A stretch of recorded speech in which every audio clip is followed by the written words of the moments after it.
गीता एक गरीब परिवार में रहने वाली छोटी सी बच्ची थी। उसकी माँ कल्याणी लोगों के घरों में साफ सफाई का काम करती थी। उसके पिता एक दिहाड़ी मजदूर थे। उन्हें कभी काम मिलता था, कभी नहीं मिलता था। गीता पहली क्लास में एक सरकारी स्कूल में पढ़ती थी। गीता पढ़ाई में बहुत होशियार थी। गीता घर पर आकर घर का काम निपटाकर पढ़ने बैठ जाती थी। एक दिन गीता शाम तक माँ का इंतजार कर रही थी। माँ के न आने पर वो परेशान हो गई। शाम को उसके पिता मोहन जी घर आए तो वे गीता को घर पर छोड़कर कल्याणी को ढूंढने निकले। कल्याणी जिन घरों में काम करती थी उन्होंने सब जगह पता किया।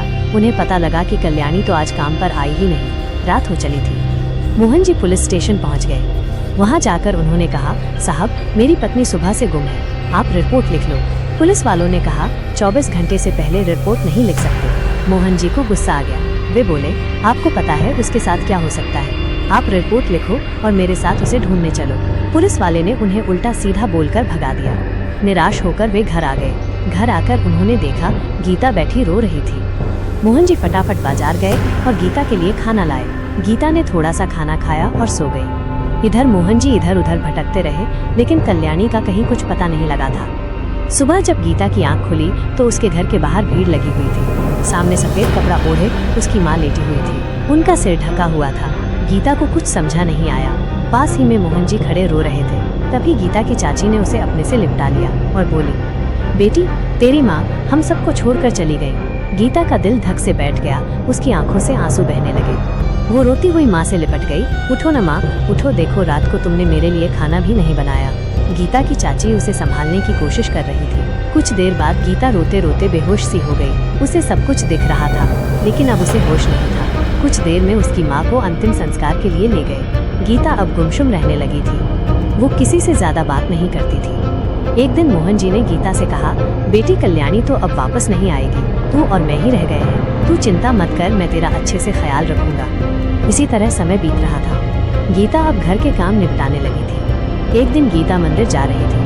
वो अब सुबह उठकर नहा धोकर मंदिर जाती थी। उसकी माँ को मरे 2 महीने हुए थे। वो अब माँ के सारे काम करने लगी थी। उसकी माँ मंदिर जाती थी, इसलिए वो उनकी जगह मंदिर जाने लगी। मंदिर में उसे एक बुजुर्ग मिलती थी। धीरे धीरे गीता और रंजना जी में जान पहचान हो गई। मंदिर में दर्शन करने के बाद दोनों मंदिर की सीढ़ियों पर कुछ देर के लिए बैठ जाती। रंजना जी ने बातों बातों में गीता के बारे में सब कुछ जान लिया। एक दिन मोहन जी घर पर ही थे। उनका काम छूट गया था। वे इसी उलझन में थे कि अब क्या करेंगे। तभी गीता अंदर आई और बोली, पापा देखो कौन आया है। मोहन जी ने देखा तो बाहर एक चमचमाती कार खड़ी थी। उसमें से एक औरत उतरकर उनके घर की ओर आ रही थी। महंगे कपड़े, जेवर पहने हुए। मोहन जी ने इशारे से गीता से पूछा। गीता ने बताया, अरे पापा ये वही रंजना जी हैं जिनके बारे में मैंने आपको बताया था। ये रोज मुझे मंदिर में मिलती हैं। आज ये घर आने के लिए कहने लगी तो मैं इन्हें घर ले आई। मोहन जी ने उनका हाथ जोड़कर स्वागत किया और बोले, मालकिन आपने क्यों कष्ट किया, बच्ची से कह देती मैं आपकी सेवा में हाजिर हो जाता। यह सुनकर रंजना जी ने कहा, कुएं को प्यासे के पास आना पड़ता है। मोहन जी बोले, मैं कुछ समझा नहीं। ओहो, मैं तो भूल ही गया। आप बैठिए, मैं आपके लिए कुछ खाने को लाता हूँ। रंजना जी बोली, नहीं मोहन जी परेशान मत होइए, आप बैठिए, मुझे आपसे कुछ बात करनी है। जानते हैं आपकी बेटी कितनी होनहार और संस्कारी है। जितने ध्यान से ये पूजा करती है मैं भी नहीं कर सकती। इसके चेहरे का तेज, इसकी हंसी मैं घर जाकर भी भूल नहीं पाती।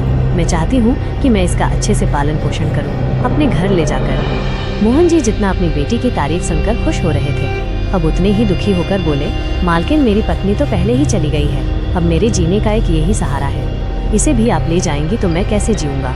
रंजना जी ने आगे कहना शुरू किया, मोहन जी आप गलत समझ रहे हैं। मैं आप दोनों को ले जाना चाहती हूँ। आपको यहाँ कभी काम मिलता है कभी नहीं। बस आप मेरे घर की देखभाल करना और गीता मेरे साथ रहेगी। मैं आपको बता दूं, मैं अकेली रहती हूँ। मेरे पति अब इस दुनिया में नहीं हैं और बच्चे विदेश में रहते हैं। मोहन जी की आंखों में आंसू आ गए। मालकिन एक बिन माँ की गरीब बच्ची की आप मदद कर रही हैं, ये मैं सोच भी नहीं सकता था। रंजना जी ने कहा, नहीं मोहन जी, इस बच्ची से मिलते मिलते मैं इसे चाहने लगी हूँ। जानते हैं इससे थोड़ी सी छोटी मेरी पोती होगी, लेकिन उसे मैंने सिर्फ वीडियो कॉल पर ही देखा है। मैं इसका अच्छे से पालन पोषण करूँगी। आपकी बेटी लाखों में एक है। मोहन जी को कुछ समझ नहीं आ रहा था। रंजना जी ने आगे कहना शुरू किया, आप तैयारी कीजिए, मेरे नौकर आकर आपका सामान ले जाएंगे।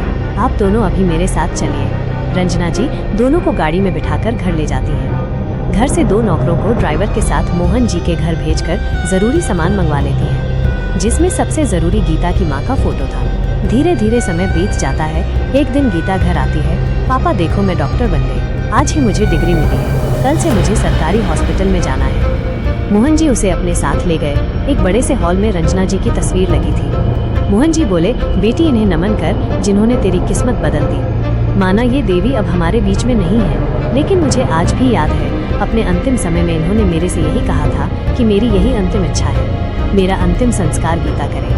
आप यहाँ का सब संभाल लें और इसे डॉक्टर बनाएं। गीता और मोहन जी दोनों की आंखों से आंसू बह रहे थे। एक तरफ रंजना जी के बेटे थे तो उनके मरने पर भी नहीं आए, और एक तरफ ये एक गरीब लड़की थी जिसने रंजना जी को इतना प्यार दिया कि वो अपना सब कुछ इसके नाम कर गए।